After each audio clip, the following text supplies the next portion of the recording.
Well, jeepers! You're listening to Smash or Pass with JB, Millie, and Smash. And also, we are really fortunate today to be joined by André-Anne LeBlanc. Hi, everybody. Thanks for having me. I'm so excited.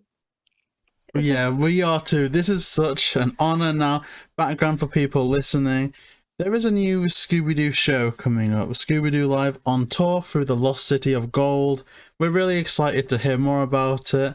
And André-Anne LeBlanc is playing the role of Professor Falcone and is also a puppeteer in the show as well. So very, very talented person. We feel honored to be sat here talking to them today. So thank you so much for your time.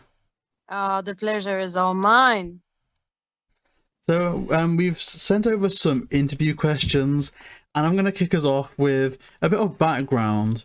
So the first question is, we understand that you initially auditioned as a puppeteer for the show, as that has been your profession for 20 years. But what kind of work would your profession as a puppeteer usually entail? Yeah, it goes from stage, obviously, to television, to film, and also ad spots on TV. Also, some puppeteers will start their own company, just like you see in the theater world, and they would develop their own style or their craft in their own unique way. Depends of your path you want to choose. Sometimes you can do both. Our job is to give life to inanimated objects. They can be of human form or invented creature, big or small, controlled from the outside or from the inside, like what we call mascots, or as we call them in the craft, inhabited puppets, like the puppets that you are actually inside of them. Some puppeteers, I mean, like myself, I'm not a puppet, but I'm a puppeteer, we spend most of our career, traveling around the world on tour. And traveling internationally like this for work is really sweet. Oh, I bet. Yeah, I mean, that does sound amazing. I imagine that's a really good lifestyle that you might enjoy. Yeah, I personally love it. I mean, travel the world, what's not to love?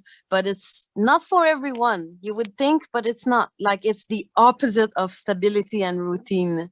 Like, after 20 or even, let's say, after 30 years, usually artists start to be fed up of this lifestyle.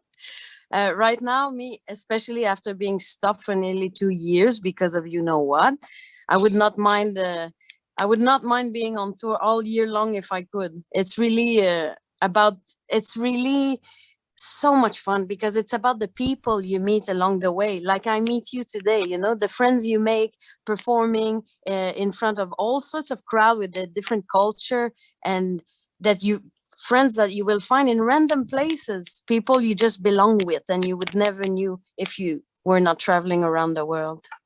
Looking over your bio on the tour's website, we can see that you're a co-founder and performer of, and I'm gonna totally biff this name, is it Cabaret? Cabaret Décadence. You know what? You say it. I will not even try. I'm just loving the pronunciation. It all sounds so beautiful. Like the name, right? the company name. It just all sounds so elegant. Oh, I have more for you. Later. Wow. More French for you. Yes, Cabaret Décadence is, I can tell you more about this. It's a company that I manage and I perform in. It offers 2 circus variety shows, like sometimes dinner shows, that style. They're often like into Spiegel tents. I don't know if you know Spiegel tents. They're like venues that you like a tent that you construct on site. There's one in Leicester Square sometimes.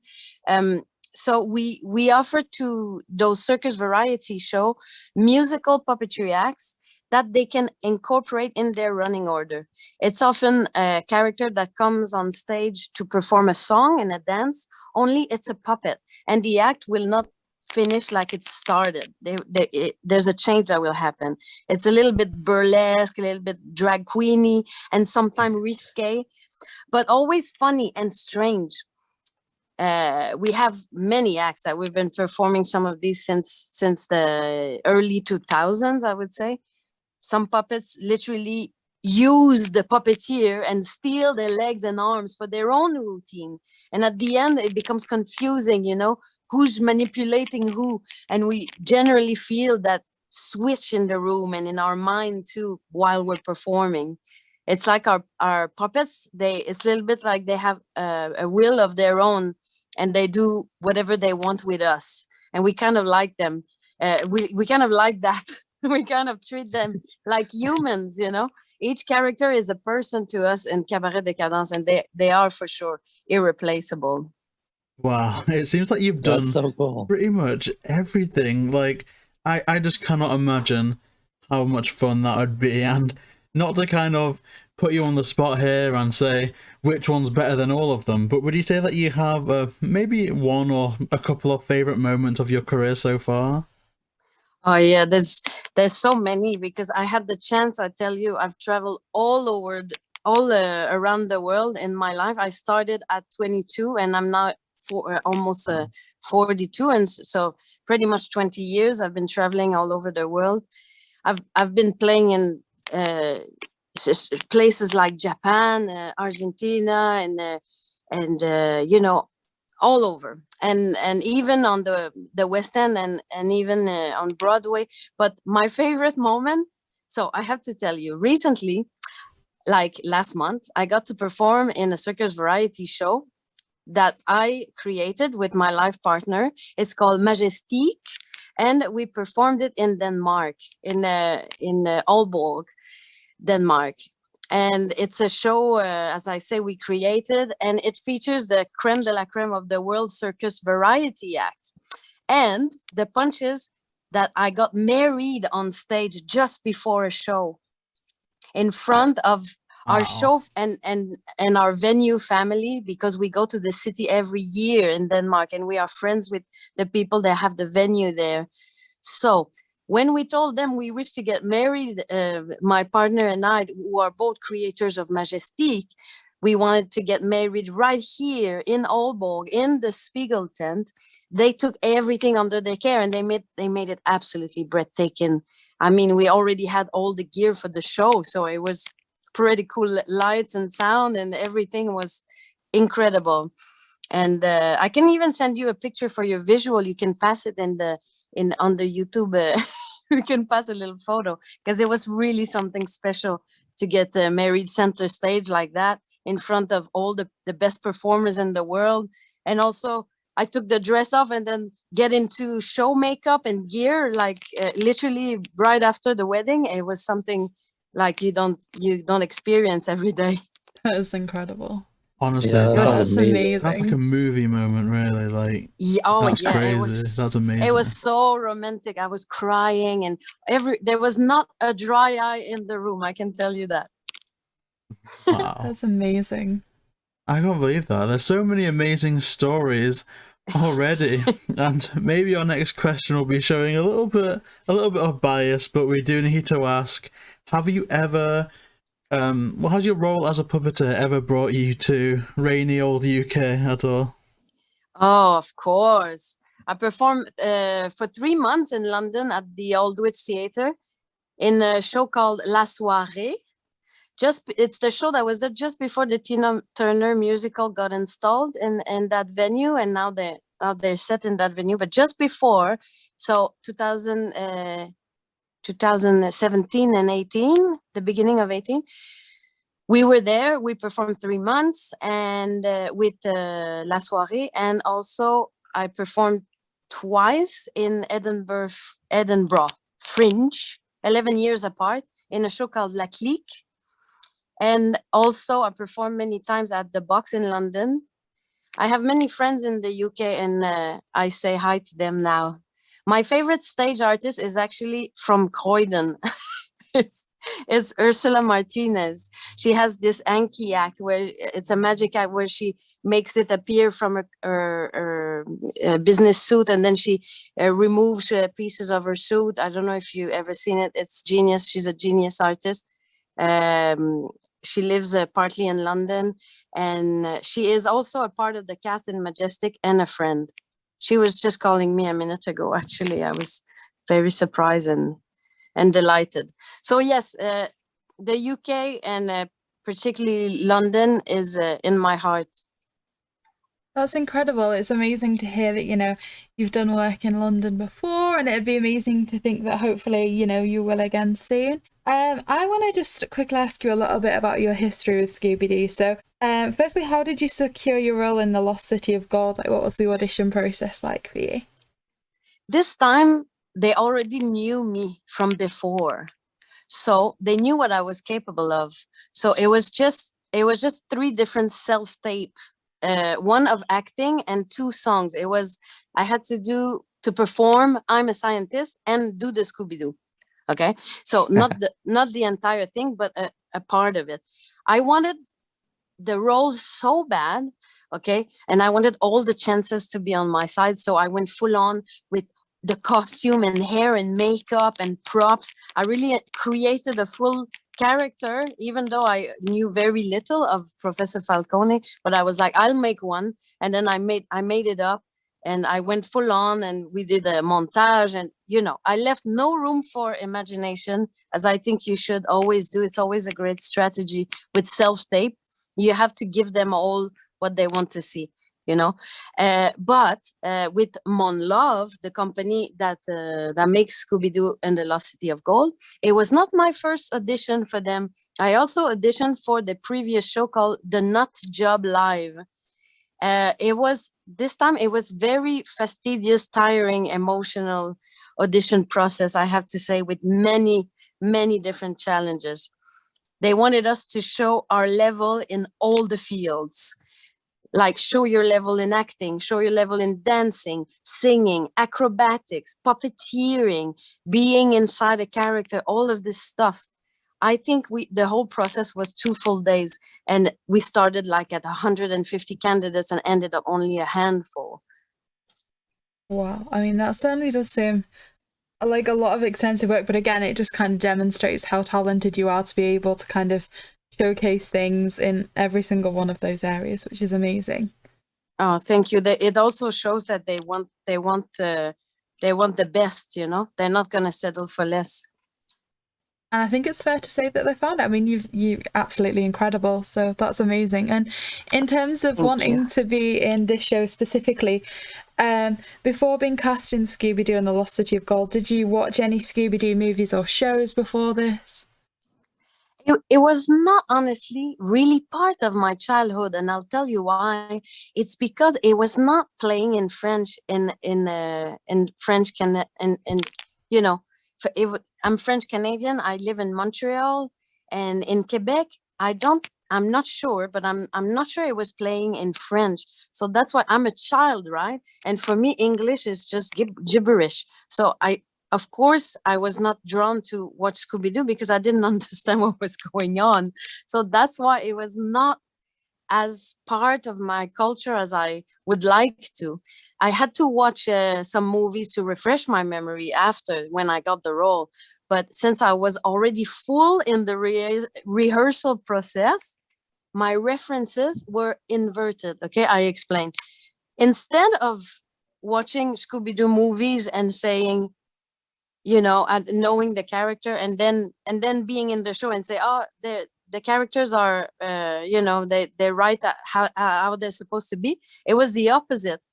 Like, I knew the show, I knew the character from the show, and then after that I watched the movies and I'm like, they copy our show. But no, it was the other way around. The way they were talking, their expression, I was like, hey, that's just like in our show. Like, yeah. Obviously, because so the process was in reverse, you see.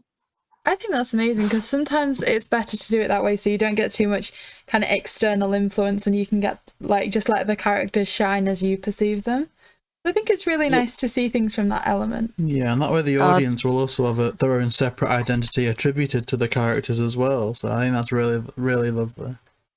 Yeah, and my character is not, you didn't see it in any episode, so there was nothing I could I could copy of, you know, the way they walk or they talk. It's completely a fictional character that was created for the show.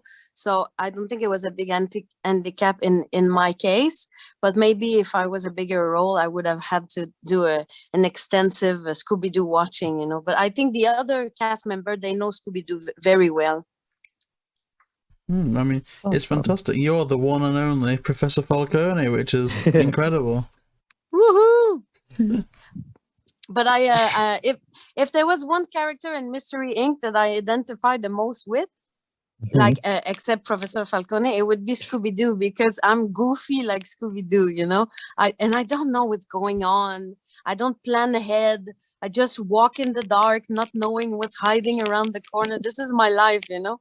And also, I'm a dog person, and I love strange food combination, just like Scooby-Doo, like maple syrup and my mac and cheese, or chocolate covered bacon, you know, stuff like that.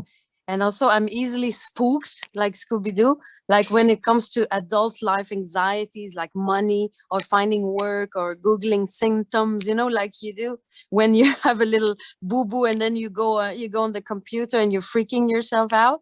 So this is really my type of personality. My husband recently said I have food anxiety. She said, yeah, I mean, he said, sorry, French first language. He said, I stress when the fridge is empty. I stress when the fridge is too full. So I stress all the time about food. And, but also in the end, I'm always the one in the gang that comes with the unexpected solution and surprise everybody, just like Scooby-Doo. Huh? You I see? love that. So we'll kind of go more into the actual show now. What exactly can you tell us about Scooby-Doo and the Lost City of Gold? Well, it's a live spectacular. That's how they call it, a live spectacular. So it's a big arena show, and it's a musical. It's got it all. It's a mystery in gang. That's tough to say for me. Mystery in gang, live adventure in a world inspired by the Incas and the legend of El Dorado. So I'll read you a little bit of how they advertise it.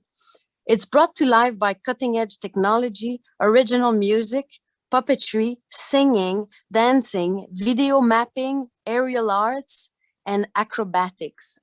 Scooby-Doo, Shaggy, Daphne, Fred, and Velma, they head to Alta Luz, which is a fictitious, it's not real, it's fictitious South American town where ghostly sighting of a golden ghost threatened to scare the attendees from a music festival in honor of the Incan sun god, you see. So there's a ghost and then it scares the attendees away. And as they sniff for clues and snacks, there's a trail, a scent of an extinct purple iris that leads them through a great labyrinth. And the mystery gang meets along the adventure. They meet friends and sometimes enemies and sometimes people that will confuse them in their quest. So it's a big show. It has everything in it, and it's gonna be in a big arena. Voila. Wow. Et voila. That's absolutely incredible. It does sound like such an epic and a lot of fun ultimately, which is amazing. And in terms of the context around the show itself and its production, it is, as you mentioned, about to go on tour in the USA in January of 2022. But as of yet, we understand that it's not yet played in front of an audience. Can you elaborate on why this is, please? Yeah, it's a very sad story. As a lot of us, we were full on in rehearsal from the start of the year in January to March, and then I remember this day of about the 14th of March. 2020, yeah. So they come to us, the production, and they say, yeah, there's a little bit of a rock in the bicycle wheel, you know, we're gonna have to stop for a week or two because there's some sort apparently of a world pandemic. We're not too sure what it is. So let's say we put everything down and leave your books here, you know, we're gonna go back to rehearsal. We were literally, I tell you, we were packing the trucks, the tour trucks, like it was literally, things were wrapped in bubble wrap, you know, like we were leaving. The process of rehearsal was finished, then it stopped, and then we still haven't played, and we're still waiting for the world to reopen. So in the meantime, there was a time where we could film the show. That's why you can see on the website and on the Instagram, you can see parts of the show, because we were able to kind of make the movie of the show. But as to perform in front of an audience, we are still waiting for the world to reopen, and it's happening. Fingers crossed, it's happening. We start to rehearse the 3rd of January next year, and we play once in Montreal, and then we're off to USA. There's less show than initially was, because of course all these canceling and rescheduling has damaged the tour, but it's gonna, like, we're getting some, and they're adding slowly, and I'm confident that we're gonna soon tour the world. After we finish our tour in USA, we're gonna be able to go abroad, you know. Wow, it just sounds like it's just came at the worst possible time, really, but it sounds like everyone's dealt with it in the best way possible. Yeah, but we are dying to do it. Like, you have no idea. It's been since January 2020 that we rehearse and hear the song and rehearse and rehearse. It's, oh my goodness. When we finally go on stage to do it, it's gonna be like an explosion. I can imagine. It just seems like everyone's just raring to go with it. And honestly, it sounds like you will have such a wonderful story to tell, and to have it constrained at such a time sounds dreadful, to be honest. But behind, I guess, the process of the adjustment with all, like, the cancellations and the delays, there is, of course, Monlove, the company, and the creators. And in terms of their background, what can you tell us about them, please? Well, Monlove, they do everything. Like, they acquire a franchise, like a beloved franchise, like Scooby-Doo, which is one of the most beloved franchise there is, you know, for all those years. It's been on many years, and then they start their engines. It's a full production company, so they create the original music, lyrics. They record it in studio with full orchestra. You know, they write the story, the dialogues. They do the audition process. They build the puppets. They have an entire puppet workshop, hiring the best crafter in the business, and they take it from drawing to live breathing almost characters. It's all very costly, as you can imagine, especially when there's no income coming from the people buying tickets, because we're still waiting to take it on tour. And sometimes they will even develop animatronic robotics, like closing eyes or stuff like that, and new mechanism that don't exist yet, just for their show. And then there's their costume department. They all do the costume by hand, and the makeup department, the mask and hats department. All of this is Monlove, and it's our house. And in parallel of that, working in parallel of all these crafters, there's the actors in rehearsal 2-3 months sometimes of training full time, and then comes the choreo and music class with the piano teacher. Oh, and then it's like a stage performer boot camp. It's really fun, and they have an entire animation wing, okay, to the company, they do all the video mapping, you know, all the computer stuff, all the projection, and they build the sets which have mechanism in it also, and they build they build all the light design, and they They do the tour managing, they plan all the tours. So all this is one company, and it's Monlove. They do what we could call a key in hand, you know, to a franchise. And Scooby-Doo is far from their first production. The most famous one was Ice Age Live, a mammoth adventure, which by the way, generated a revenue of over 100 million and sold over 3 million tickets worldwide. And that show toured globally for like 4.5 years and was even named first family show in Europe in 2013. So they know what they're doing, and they've been doing it for quite a while now. That's absolutely incredible, and I think the quality of their work has already echoed through with like Velocity of Gold. Like, just from what we have been able to see, like the costumes and everything look absolutely incredible. They really do look to just such an amazing standard and detail and everything. It's really and amazing. all this made in Montreal, that I forgot to say. Like, we're not in London or in New York. It's made in good old Montreal, Canada. Like, we're so it's so incredible to have that. It's not something that, you know, of course there's Cirque du Soleil. It comes from Montreal as well, but you know, it's also a big machine. Monlove is also a big machine made in Montreal and going worldwide, just like Cirque du Soleil. Amazing. And in terms of kind of, you know, the Lost City of Gold and things, what are you able to tell us about the character you play, Professor Falcone? Yeah. Oh my goodness. She's a scientist. As the song goes, I'm a scientist. She's a botanist. To be more precise, she's a botanist, and she plays with the DNA of plants and flower. Okay. She appears in the description role. She appears to be in her mid-40s. She kind of sounds Italian. She looks very rich. She's very sophisticated. Only believes in science and, you know, pragmatic, but she's still able to dream very big.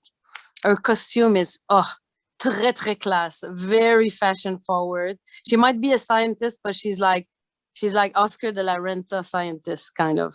You see, like her outfit is more suited for the red carpet than a science lab when you see her.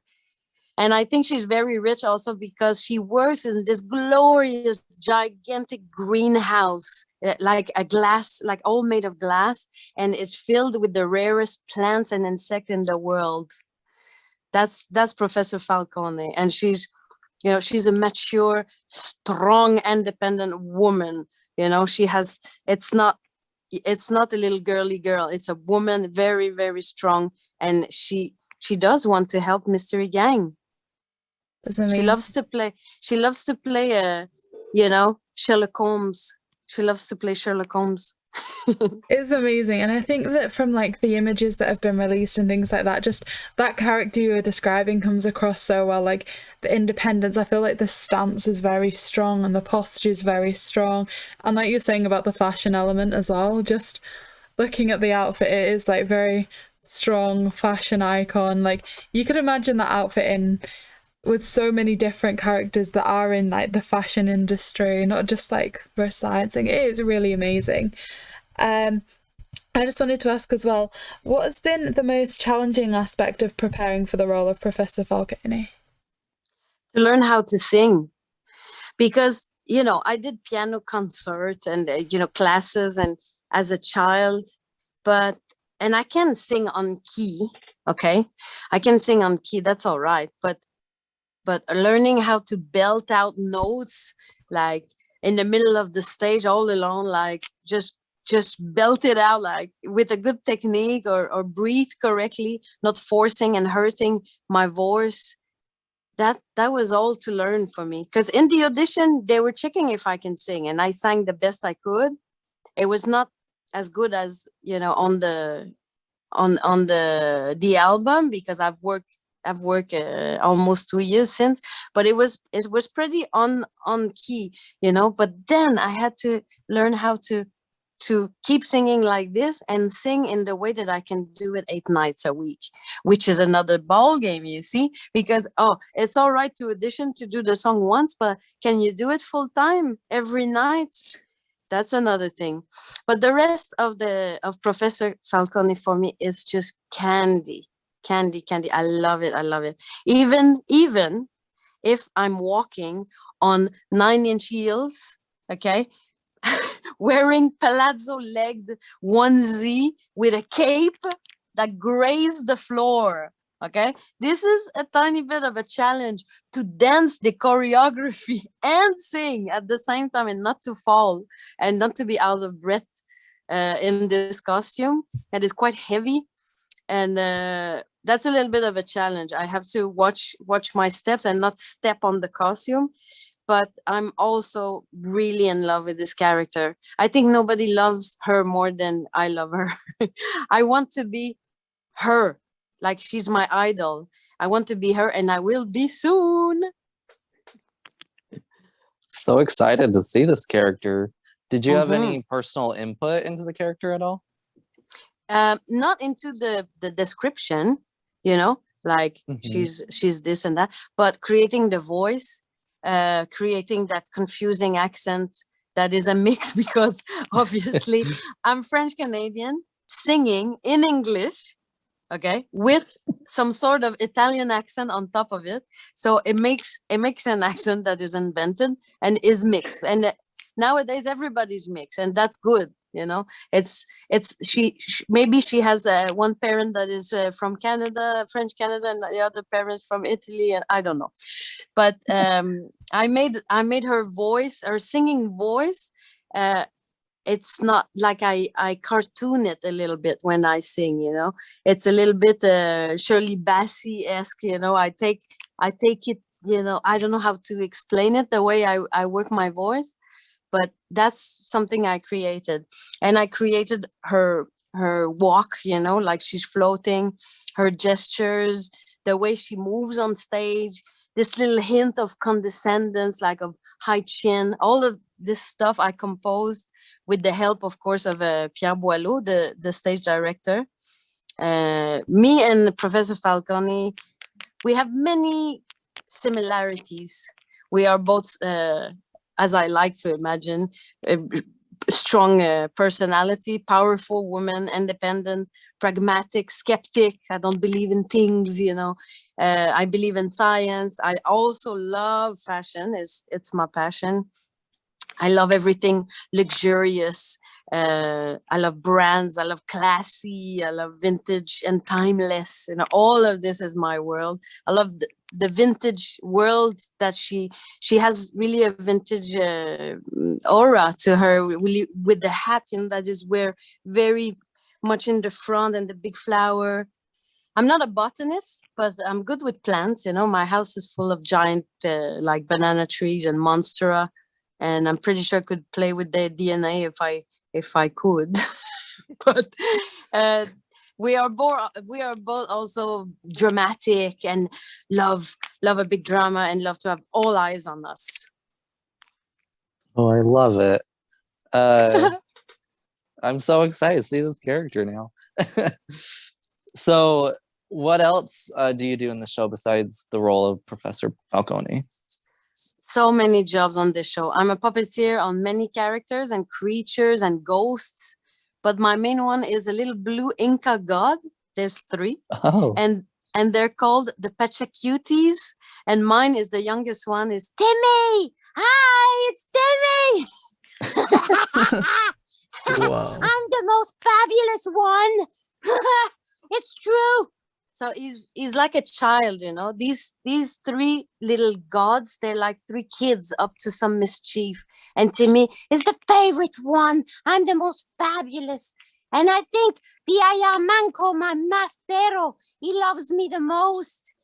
Like he's always in the skirt of the Ayamanco, the big master in the show, you know, like you'll see you'll see what he is.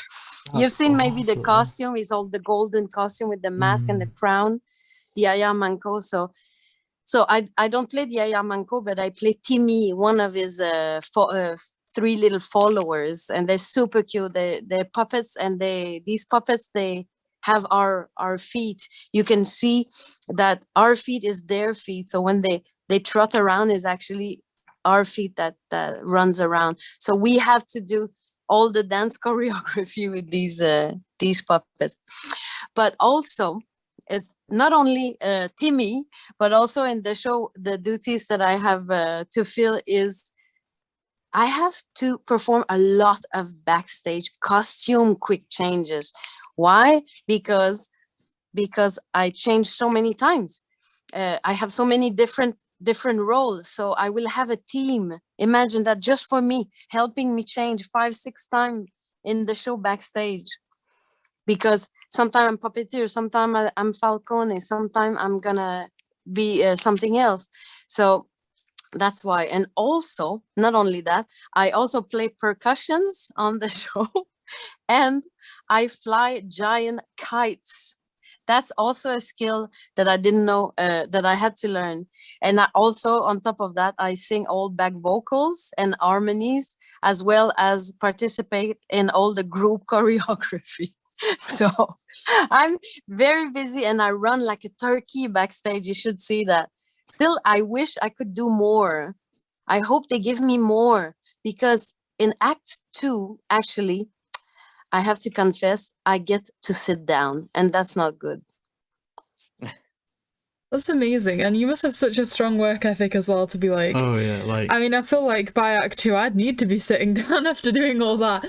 But like, it's just amazing that you're like, no, like, you know, I just want to be there the entire time. And it's clear that you love what you do, and that's just going to lead to the audience engaging even more, because I feel like just speaking to you, it comes across how much you love the character, and that just makes me more excited to hopefully be able to watch this eventually. Yeah, and even that voice as well, like how you not only changed pitch, tone, but it was literally like we were talking to that character. I'm starstruck, just sat here like all of a sudden I'm like nervous now. I don't know what's going on with me. Don't be. Oh, that's amazing though. And I guess on the back of that, because you do so much, we did get a chance to listen to the whole album, which we absolutely adored. Do you have a favourite song in particular, or perhaps a favourite group of songs that are on the album? Oh yeah, isn't the album just absolutely incredible? Oh my goodness, when it came out, I was just blown away. It's so good.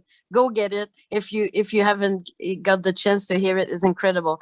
And well, as for your question, it's not just because it's my song, but it's my favorite music wise too. It's I'm a Scientist. It's I'm a Scientist. That's the song of Professor Falcone. It's a little bit hip hop. It has a heavy beat. It's dragging a tiny bit, you know, in the beat. It's arrogant, and yeah, it's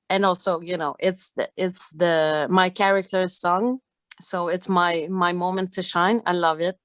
But also, there's not only that one. My guilty pleasure, that is a bit strange, is a track on the album that is named The Lab. It's not really a song per se. It's like a moment where something's happening on stage. It's not even a song per se. But why do I like it? Because the back vocals are super fun to do. You should learn it. And also, Dreamland is also one of my favorite because it's funk.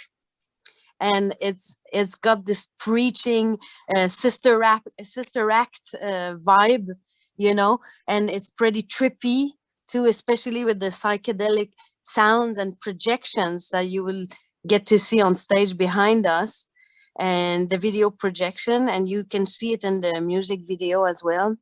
It's got a nice slap bass and super cool saxophone. Also, it's a song where Timmy, here I am, sing and dance on stage on that song. But most of all, Dreamland is one of my favorite because it's sung by my beloved colleague Justin Lapena, who has my favorite voice. My favorite voice just curls my toes in a good way. It's like honey, I tell you. He's the Ayamanco in the show, and he's got that Filipino texture to his voice. It's just like cake, I tell you. Wow, that is so amazing. And I think even the Scientist song was I think all of our favorites. It Really, was and even certainly mine. watching Millie's reaction to it was really good. So I listened to it the first time, literally doing the ironing. The day it was released, I just bashed out a load of ironing listening to it, and it's just so many jams on it. Yeah, and then you're like, okay, Isn't now we it, need to huh? listen to it together, and I agreed on the scientist song being the best. Yeah. Yay! Woohoo! Now, you may have already touched upon it with Dreamland, but which track on the album do you feel will be the most enhanced by hearing it live with the stage visuals? Definitely Dare to Dream. It's a big party. It's a party in Altaluz, you know, that city. So it's a big party with the percussion, acrobats, and fireworks, choreo, like a big group choreo, and as I said, live percussion and circus act, like, and dancing and playing the charango, which is a local guitar. So everybody on stage at the same time with projection. It's gonna be full on. It's amazing, and that'll be really exciting for everyone to be able to see. Something else that we've been speaking about, I know you said that you've been able to work with some amazing people, and as well listening to the album, there's just some incredible voices there as well. And would you say there's any other cast member that you felt like you've got along with particularly well? Yes, the cast member is, beside we haven't got the chance to perform together in front of an audience, we're really knitted tight already, and we talk almost every day on a group chat, you see. So we're already pretty close and excited about the adventure that we're about to start. But my the one that I get along with particularly well is Alexandre Iannuzzi. He plays Miguel, the groundskeeper in the show, and he's also another Pachacuti. And he has all the talents on top of being very funny and kind, and has the best backstage etiquette. And he's so good. It was his first time as a puppeteer in his life, but I saw his potential right away. So I hired him to go be a puppeteer duo with me in Denmark for Majestique, the show, the circus cabaret show that I put on, and he really proved me of his quality there, along with Justin Lapena, which the three of us, we're just trouble. When we're together, we're trouble. We just get along so well, and we have something in common in the show. Okay, but to understand, you need to come and see it. Oh, wow. Definitely a lovely teaser there.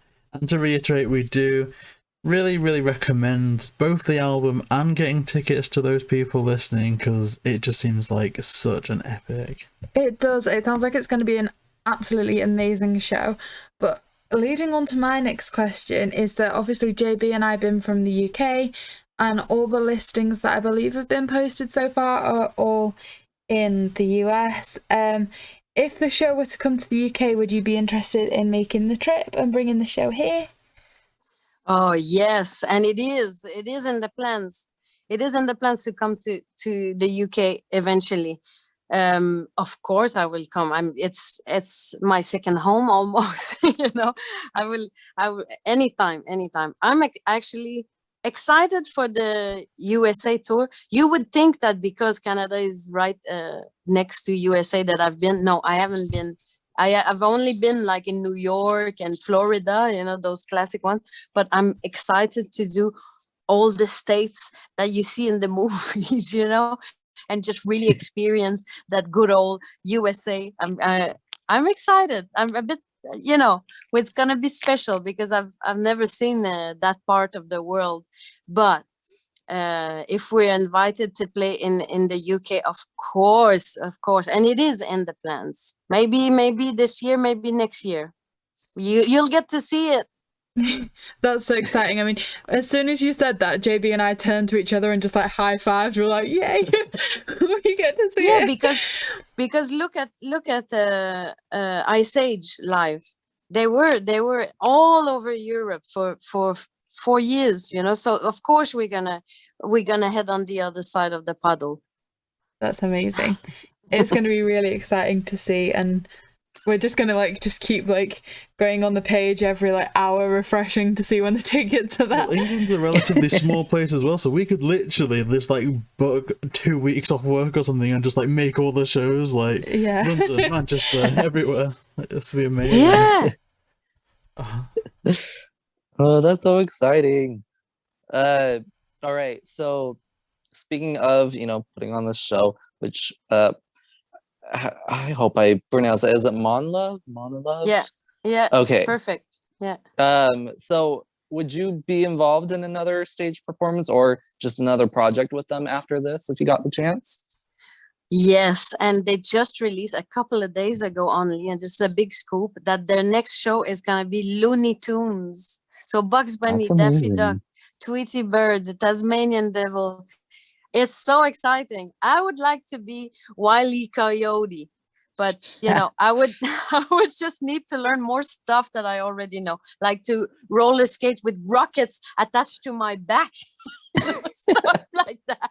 I would love to be in that one. I don't know if it's gonna be possible, because if I tour with Scooby-Doo, maybe it will conflict with the tour of Looney Tunes, but maybe I cross my fingers, you never know.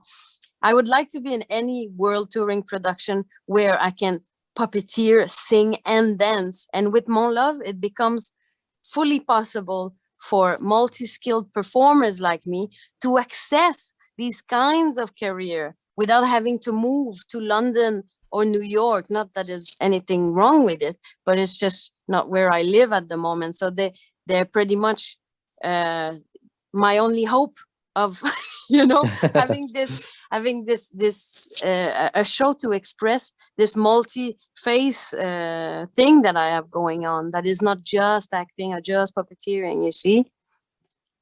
Oh my gosh, I love that. Yeah, that's so great for you too. Yeah.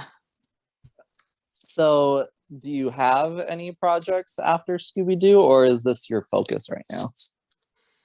It is my focus, but also as the world will slowly reopen, and between my Scooby-Doo tours, my show, my baby, Majestic, will be getting on its world tour. So fingers crossed that the border stays open and we can. The show is extremely strong, and you can follow us on Instagram on the handle at Majestic Show, or on the website majestictheshow.com. And so that's what I'm gonna be focused on in between the Scooby-Doo tours, and hopefully to get on Looney Tune maybe. I don't know. Fingers crossed. Yeah, definitely some very, very iconic franchises there. And I guess bringing things back to the Scooby-Doo show that I'm sure so many people are excited about at this point, but is there anything, and again, I don't want to like dive into the realm of spoilers or anything, because I think it definitely sounds like an epic best experience rather than explained, but what's one exciting element about the show that you're excited to share with us today? Oh, I don't want to tell you too much, but you know what? I have a couple of scoops for you. Like on the social media, there is a new video clip coming tomorrow. It's the studio version of Do the Scooby-Doo, and I will be in it. And that's coming up tomorrow. And also on the website, there's super cool merch that you can get while you're waiting for the show to be in your city. And all of this, and also they have sing-along video clip. I don't know if you saw them with the words, so you can learn the words and sing along. All of this, and also that's where you can purchase the tickets. It's on ScoobyLiveTour.com. And make sure you get the album on Apple Music or Spotify. It's incredible. It's been just out a couple of days ago. It's still hot, so go get it. And the rest, I cannot tell you more. Otherwise, you'll know too much. So I think that wraps it up really nicely, and that's why people need to go and get their tickets in order to find out the rest, which I'm personally really, really excited to find out. I'm just kind of jealous that everywhere, all the US gets to find out, and then we're just here waiting, but we are waiting and we're really, really looking forward to it. So JB, Smash, anything else either of you like to ask or anything? Yeah, but at the moment, I just want to say, I don't know if it was my turn to talk, but I want to say that there's not many shows right now on the website, but they're adding quickly. Okay, because the world is reopening, and we're able to secure more and more shows for 2022 in USA, and I'm confident it will add up quickly, and they will also sell quickly. So you can follow that on the Insta and Facebook at Scooby Live Tour. It's easy. It's at commercial A, and Scooby Live Tour in one word, and then you don't miss anything. Then you got everything sorted. Indeed, and Yes. we'll make sure to include all those links and things in the description as well. So if you do want to follow that, then we'll write all those below, so it's easy for you to just like copy and paste them in and that kind of thing. So yeah, I think that does it. Yeah, and let's meet when I come in London. I'll introduce you to the cast, okay? Please do. We would absolutely Yes. love to come and see this. So please let us know if as soon as you know when the dates are going to be, and we will be sure to be there because we're so excited to see this. Thank you again Yay. so much for your time as well.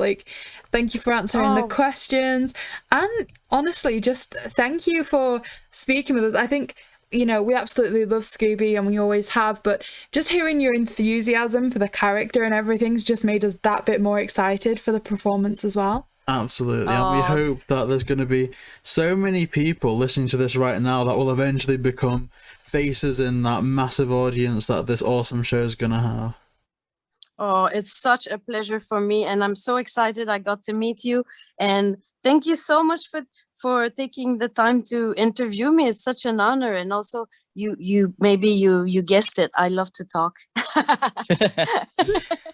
Oh, it's amazing. You've just got such an amazing personality that it's great that you do love to talk, because like we said, we've had And the we love to benefit. listen. Indeed, we do love to listen. And like I said at the start, you've just got such a beautiful voice, and the language and everything's just so stunning that it can be just so nice to just hear and listen to. So we've certainly merci enjoyed beaucoup. it. Merci beaucoup, mes nouveaux amis du Oh, I love Royaume-Uni. That's amazing. This is like where I'm trying to remember being at school when I was about 14 trying to study French. I'm like, I know some of these words. I do. Okay, tell me some of the phrases you learned in French in school. Yeah, Tell me. really. Okay, so Come on, Millie. Ouvre la porte. oh my Oh, goodness. c'est bon. I'm trying to remember Sure. things now. Sometimes when I'm just sat talking to JB, I do say stuff in French just because I did used to study it so much, and now I'm like, I don't even remember what I say. Oh no. I have to speak in English all day long because guess what? My husband doesn't speak French. My husband is an Australian. He's an Aussie. Oh. So that's why my English is not so bad, because I speak 24/7 in English at home. That's Hey, it amazing. helps. There you have it. It helps to practice, Now it's his turn. He speaks French on the canine level, because I have a dog and I speak to the dog in French, you see. So he learns assis, couché, donne la patte, stuff like that. Like all the commands that you give to your dog, he knows. But the rest, we're working on it. That's amazing. I literally think my French, daily French kind of extends to, sometimes for some reason I say un peu instead of a bit, and monsieur instead of I don't know, just randomly speaking to my dad or JB or something. I just randomly say things like that. I don't really know why. I did always just really enjoy the subject, and I used to travel to France a lot when I was little as well, so I just used to enjoy doing that. It's just always been such a nice place. Sorry, pardon my French. It just slips out of my mouth because I'm like Belle in the Beauty and the Beast. It's just- Oh my goodness, so much fun. Hey, it was so much fun to meet you guys.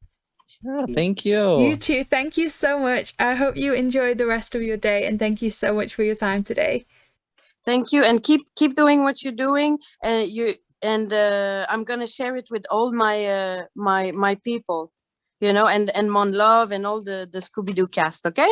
That's Oh, amazing. amazing. So much. Thank We'll you send so you much. all the relevant links and information, and we really do wish you the absolute best for all of the shows that you're doing, because we know that you're going to be absolutely amazing at it. Cannot wait. Thank you so much, and stay safe, okay? Thank Yes, you, you too. you And we look too. forward to seeing you at the first UK showing. Hey. Yay, me too. See you then. See you. Bye. Thank you so much. Goodbye. Thank you. Bye. Thanks to you. Okay, so thank you all so much for listening. We are going to be doing some giveaway details in just a second, but before that, we do have another little clip that was kindly offered to us by André-Anne LeBlanc.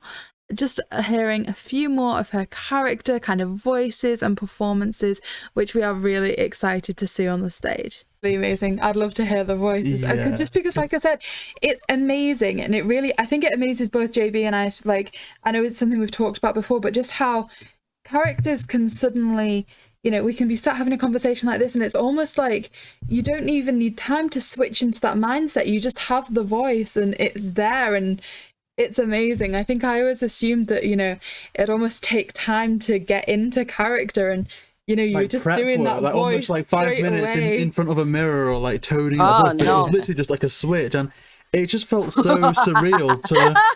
Oh my god! You're so funny. You're so funny. Oh my goodness. I lost my microphone. Lost my microphone. Oh, But what no. does she say? What does she say, Falcone? She's Okay, like, no. I've spent 20 years thinking about this, and then now you do this to me. Are you crazy? And she say, oh, let me go. You don't touch me. She speaks a bit like, she's very dramatic. And then you have, Demi, Supremo Mastero, we've misplaced the mask. We've misplaced it. No, don't be angry. Supremo Mastero, I'm the most fabulous one. That's Timmy. I can't believe There's how a- Love quickly it. you can switch between the two of those voices. It's incredible. It's just such an Oh. honor to like listen and like watch someone like genuinely talented at something do that thing. It's like I can't even comprehend it. And one thing I really Oh, appreciate about the Professor Falcone voice is, like, after seeing the outfit and just the look and then hearing the voice, the two match up perfectly. I just feel like Nope. I just love her style. I love the kind of like we said, the kind of releases that have been seen of that really nice like white and black contrast outfit. I just think that voice fits so perfectly with it. Okay, so again, thank you all so much for listening. We hope that you have enjoyed this interview. Honestly, it's been incredible to speak to André-Anne LeBlanc. Thank you so much for your time today. And now moving on to the giveaway. So as anybody that follows the channel will know, we recently did an unboxing of some of the new Scooby-Doo Space Kook Funko Pop sodas. So as we promised in that video, we're going to be giving 3 of those away.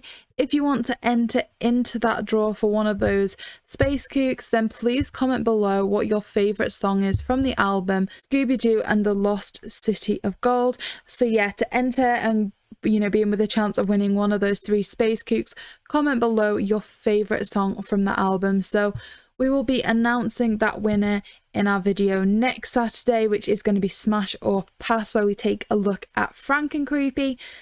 So yeah, make sure you're commenting your favourite song from the album below to enter into that draw.